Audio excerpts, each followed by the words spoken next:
नमस्कार शेतकरी बंधूंनो, देशी कुक्कुटपालनामध्ये आज आपण महाराष्ट्रातील प्रत्येक शेतकरी देशी कोंबडी पालन करून कशा पद्धतीने पुढे जाऊ शकतो याबद्दल माहिती पाहणार आहे। आपल्या सगळ्या शेतकरी बांधवांना माहिती आहे की कुक्कुटपालन हा आपला महाराष्ट्रातील बऱ्याच शेतकऱ्यांचा पारंपरिक व्यवसाय आहे आणि खूप सारे शेतकरी याला जोडधंदा म्हणून सुद्धा पाहतात।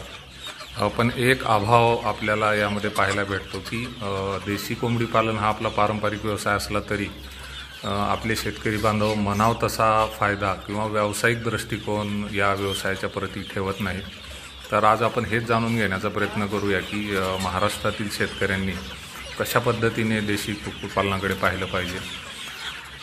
महाराष्ट्रातील शेतकरी आपण पाहतो तेव्हा आपल्या डोळ्यासमोर येते की कमी जमीन धारणा असलेले खूप सारे शेतकरी आपल्या महाराष्ट्रामध्ये आहेत, ज्यांच्याकडे साधारणतः 1 एकर ते 5 एकरच्या मध्ये जमीन आहे आणि यामध्येही बरेच शेतकरी असे ज्यांच्याकडे कोरडवाहू जमीन आहे।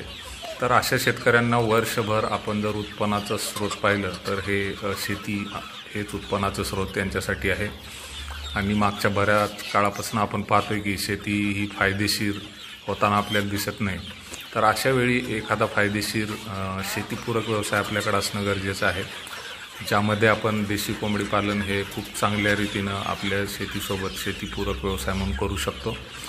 शेतकऱ्यांनी फक्त दृष्टिकोन आपला असा ठेवणं गरजेचं आहे की देशी कुक्कुटपालन सुरू करत असताना कमीत कमी आपल्याकडं एखादे छोटे कोंबडी पालनासाठीचे कोंबडी घर आपल्याला बांधून कोंबडी शेड बांधून घेणे गरजेचे आहे आणि ज्यामध्ये 50 ते 100 कोंबड्यापासून आपण सुरुवात करणे गरजेचे आहे। जोपर्यंत आपल्या महाराष्ट्रातील शेतकऱ्याकडे हा व्यावसायिक दृष्टिकोन येणार नाही तोपर्यंत आपल्याला या कोंबडी पालनामधनं शाश्वत अशी रक्कम मिळणार नाही।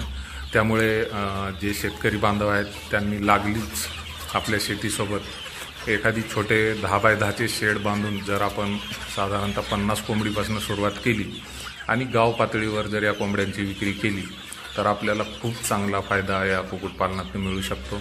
बाकी ज्या इतर बाबी आहेत, कोंबडीचे खाद्य, कोंबडी शेडमधील व्यवस्थापन, हे व्हिडिओ ऑलरेडी आपण आपल्या चॅनलवर पाहिलेलेच असतील आणि याच्यानंतरही आपण कोंबडी पालनाशी संबंधित शेतकऱ्यांना जे माहितीपूर्ण व्हिडिओ लागणार आहेत तेही आपण अपलोड करणार आहे।